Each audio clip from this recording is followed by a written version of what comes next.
Hello everyone, कैसे हैं आप लोग। आई होप कि आप लोग स्वस्थ होंगे। तो जैसे कि हम लोगों ने मैट्रिक्स चैप्टर में 3.1 का ही प्रश्न बना रहे थे और 5 नंबर तक बना लिए थे, ठीक है। और आज का प्रश्न है फाइंड द वैल्यू ऑफ, जैसे कि आपको दिख रहा होगा, क्या दिख रहा है कि find the value of X Y Z और फ्रॉम द फॉलोइंग इक्वेशन, जो कि दिया गया है। 3 प्रश्न है इसमें और आपको अभी हम समझाते हैं, सब समझ में आ जाएगा। कोई भी ऐसा चीज़ नहीं है जो कि समझ में नहीं आएगा, ठीक है। इतना आराम से समझाएंगे, इतना आपके भाषा में समझाएंगे कि हर बात समझ में आ जाएगा। और अगर ऐसा क्वेश्चन आ गया बोर्ड एग्जाम में तो आप निश्चित रूप से बना लीजिएगा, ठीक है। तो पहले आप देख लीजिए, कम से कम हम तो कहेंगे ना कि एक वीडियो आप ज़रूर देख लीजिए। कोनो भी प्रश्न को बनाते हैं तो एक वीडियो देख लीजिए, उसके बाद आपको खुद समझ में आ जाएगा कि हाँ समझ में आता है कि नहीं आता है, ठीक है। तो आप चलिए हम क्वेश्चन पे चलते हैं। अब जैसे कि है 2 मैट्रिक्स, तो पहले थ्योरेटिकल बात आप समझिए कि 2 मैट्रिक्स कब बराबर होगा। 2 मैट्रिक्स तभी बराबर होगा जब पहला का रो कॉलम की संख्या, जितना पहला में रो कॉलम होगा उतना ही सेकेंड मैट्रिक्स में रो और कॉलम की संख्या बराबर होनी चाहिए। कहने का मतलब कि ऑर्डर सेम होना चाहिए। अगर कोनो मैट्रिक्स 2/3 का है तो दूसरा भी मैट्रिक्स 2/3 का ही होना चाहिए, तब जो है मैट्रिक्स हम कहेंगे कि बराबर है, ठीक है। अगर कोई मैट्रिक्स 4/5 का है तो दूसरा भी मैट्रिक्स 4/5 का होना चाहिए, यानी ऑर्डर सेम होना चाहिए। अब ऑर्डर क्या आता है? ऑर्डर मतलब रो की संख्या और कॉलम की संख्या, number of rose, number of column, ठीक है। तो ये हो गया ऑर्डर, ठीक है। तो चलिए हम लोग प्रश्न पे सीधा आते हैं। क्या है प्रश्न, क्या निकालना है, किसका वैल्यू, एक्स वाई जेड का ना, तो तुरंत निकल जाएगा। इस सब सवाल में कोई दिक्कत नहीं है, तुरंत बन जाएगा। देखिएगा, आराम से देखिएगा कि नंबर ऑफ रो बराबर होना, ऑर्डर बराबर होना चाहिए। ऑर्डर बराबर के साथ साथ जब 2 मैट्रिक्स का ऑर्डर बराबर होगा तो दोनों मैट्रिक्स आपस में बराबर होगी। जब बराबर होगी तो करस्पॉन्डिंग एलिमेंट भी उसका बराबर होगा। कहने का मतलब ये है कि यदि अगर ये एलिमेंट को हम लोग क्या कहते हैं, A11, तो A11 इस मैट्रिक्स में भी बराबर होगा, ठीक है। यानी कि जो स्थान पे दिख रहा है ना उसी स्थान के बराबर होगा। तो क्या हो जाएगा, 4 बराबर में y, तो y का वैल्यू कितना निकल गया, 4, ठीक है। अब जैसे कि z बराबर में होगा तो z बराबर में 3 होगा, क्योंकि इसका करस्पॉन्डिंग एलिमेंट कौन है, z का 3 है, ठीक है। तो z बराबर में 3 हो गया। x बराबर में कितना दिख रहा है, 1, तो x बराबर में 1 हो जाएगा। यानी कि ये जो है करस्पॉन्डिंग एलिमेंट बराबर होता है। कहने का सेंस जो इसका पोजीशन है, x का जो पोजीशन है कितना पर है, रो संख्या दूसरा में और कॉलम फर्स्ट में, यानी कि A21, तो A21 इसका भी बराबर होगा। समझ में आ गया, मेरे ख्याल से आ गया होगा। चलिए अब जो है प्रश्न दूसरा में आपको थोड़ा दिक्कत होगा बनाने में कि कैसे बनाएंगे इसको, तो हम कर देते हैं कैलकुलेट उसको। ये हो गया, 1 नंबर ख़त्म हो गया, आंसर निकल गया इसका, ठीक है। चलिए दूसरा नंबर को हम बनाते हैं। दूसरा नंबर में क्या है, x + y बराबर में क्या लिखेंगे, इस वाले करस्पॉन्डिंग एलिमेंट का ये बराबर होगा। तो बराबर में क्या हो जाएगा बताइए ज़रा, बराबर में हो जाएगा 6, x + y बराबर में 6 हो जाएगा। और दूसरा क्या हो जाएगा, 2 बराबर 2 है, देखिए है ना, करस्पॉन्डिंग एलिमेंट हमेशा बराबर होगा। अब 5 + z बराबर में 5 होगा, यानी ई वाला एलिमेंट और ई वाला एलिमेंट बराबर होगा, करस्पॉन्डिंग है क्योंकि। तो z बराबर में क्या हो जाएगा, 5 - 5, इधर से 5 को इधर लाएंगे तो 0, ये हो जाएगा -5 बराबर 0। तो z का वैल्यू कितना निकल गया, 0, ठीक है। चलिए अब चलते हैं z का वैल्यू तो समझ में आ गया होगा, ठीक। z का वैल्यू समझ में आ गया, आप लिखना है तो आप लिख लीजिए, ठीक है। अब बाकी हम चलते हैं x और y का वैल्यू निकालने के लिए। x और y का वैल्यू कैसे निकालेंगे वो देखिए आप। इसमें तो इम्पोर्टेंट यही है कि x और y का वैल्यू निकलेगा कैसे। क्या है कि थोड़ा सा जो है कॉम्प्लेक्स लग रहा है देखने में, यही ना, कोई बात नहीं है, उसको हम अभी इजी बना दे रहे हैं।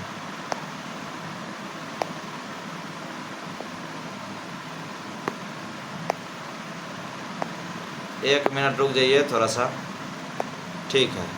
चलिए अब जो है यहाँ पे ठीक है, अब देखिएगा x प्लस वाई बराबर में 6 है, x प्लस वाई बराबर में 6 है, और क्या है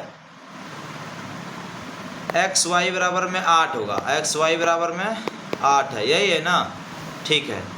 तो हम इसको सोल्व करके ना x और y दोनों का वैल्यू निकाल लेंगे। कैसे सोल्व करेंगे, तो क्या हम लोग यहाँ से लिख सकते हैं x प्लस वाई बराबर में जैसे कि है, तो यहीं से पहले कर लेते हैं, देखिएगा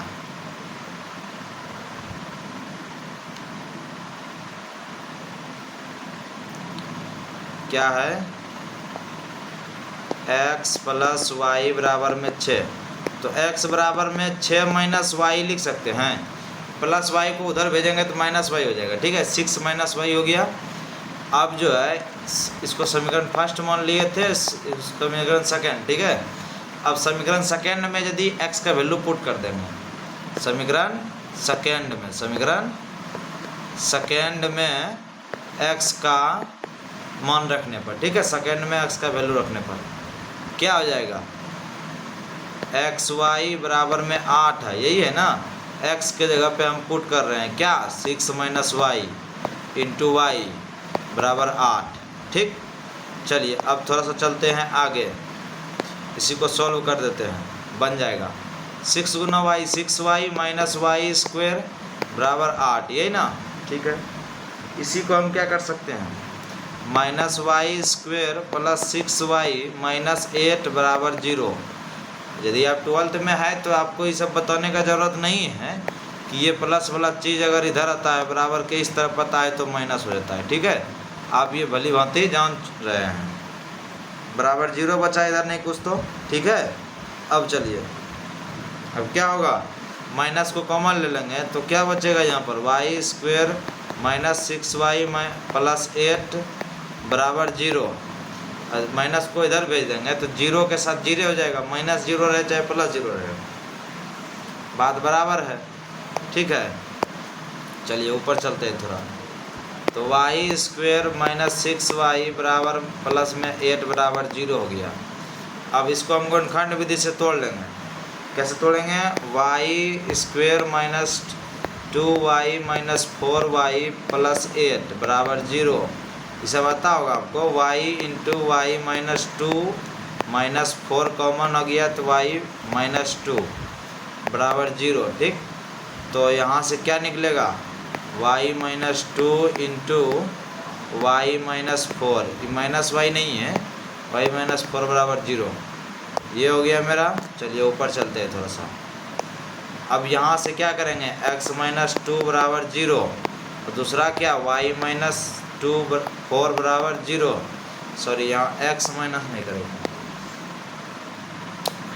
यहाँ y माइनस 2 करेंगे ना, y माइनस 2 करेंगे, ठीक। अब देखिएगा यहाँ से y बराबर में कितना निकल गया, प्लस 2, तो y का वैल्यू प्लस 2 और y यहाँ से y का वैल्यू 4 निकल गया, तो y का वैल्यू 4 निकला है, ठीक है। अब x का वैल्यू कोनो भी समीकरण में रख करके निकाल सकते हैं, तो हम ऊपर करते हैं थोड़ा, क्या है देखिए, x बराबर में क्या है, यहाँ पे देखिए 6 माइनस वाई, एक्स बराबर में 6 माइनस वाई, यहाँ पे लिखते हैं x बराबर में 6 माइनस वाई, ठीक है, ये हो गया मेरा। अब देखिएगा क्या करेंगे, x बराबर 6 माइनस वाई हो गया, तो x बराबर में 6 माइनस वाई के जगह पे 2 पुट करेंगे, y के जगह पे यदि y का वैल्यू 2 है तब x का वैल्यू कितना निकलेगा, 4 निकलेगा, x का वैल्यू 4 निकलेगा, कितना निकलेगा 4। यदि y का वैल्यू 4 है तब x बराबर में 6 माइनस वाई, मतलब कि x बराबर 6 माइनस 4, x बराबर में 2, यानी y का वैल्यू यदि 2 है तो x का वैल्यू 4 निकलेगा, y का वैल्यू 4 है तो x का वैल्यू 2 निकलेगा। ठीक है, मेरे ख्याल से आप समझ लिए होंगे। चलिए अब जो है ज़्यादा टाइम नहीं लगेगा, लास्ट क्वेश्चन एक बचा हुआ है, इसको जल्दी से लिखना है ना तो लिख लीजिए आप। ठीक है, रोक रोक करके लिख लीजिए। तो हम जो है यहीं पे बता रहे हैं, अब थोड़ा सा 3 नंबर को भी निपटाइए देते हैं और ये बहुत जल्दी ख़त्म भी हो जाएगा।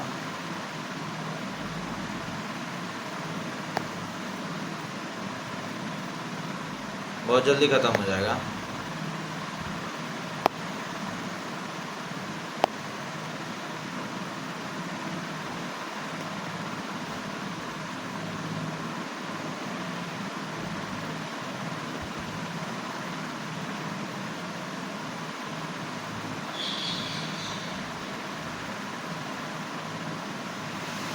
चलिए तो हम लोग 3 नंबर को देखते हैं। अब क्या है,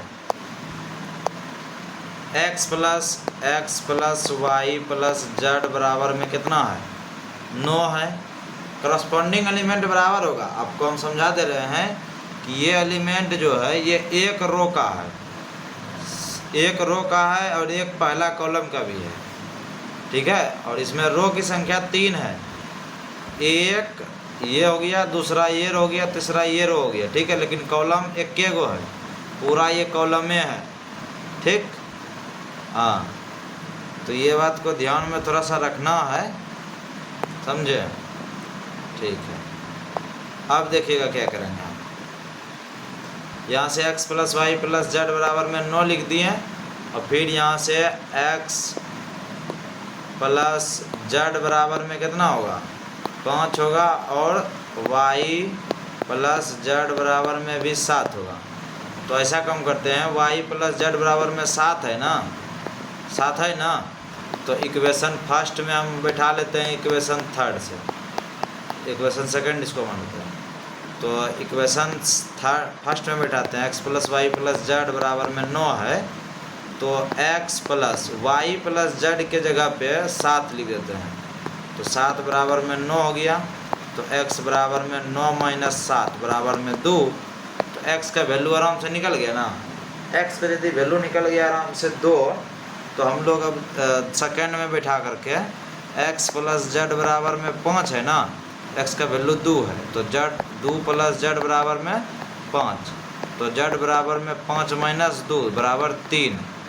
तो जेड का भी वैल्यू कितना निकल गया, 3। ठीक है, इस तरह से जो है ये भी क्लियर हो गया, जेड का भी वैल्यू निकल गया और x का भी वैल्यू निकल गया। अब निकालना है किसका वैल्यू, y का वैल्यू, तो y का निकाल देंगे, y का भी तुरंत निकल जाएगा, टेंशन नहीं लेना। ठीक है, चलिए अब जो है किसका मान निकालना है, y का, x और z का निकल गया y का। तो क्या है, y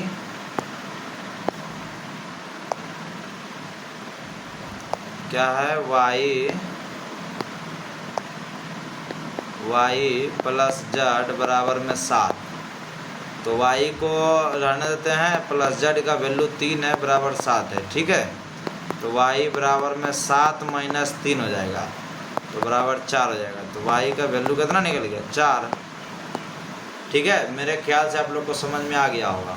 अगर नहीं समझ में आया तो आप कमेंट कीजिए, फिर दूसरा तरीका से इसको बताएंगे। ठीक है, तो चलिए मिलते हैं अगले वीडियो में, तब तक के लिए बाय बाय। वीडियो पसंद आ रहा है तो वीडियो को शेयर कर दो और चैनल को सब्सक्राइब कर लो, ताकि हमारा मोटिवेशन बना रहेगा और तुम्हारे लिए हम कंटेंट अच्छा से अच्छा तैयार करते रहेंगे। ठीक है, चलिए मिलते हैं अगले वीडियो में।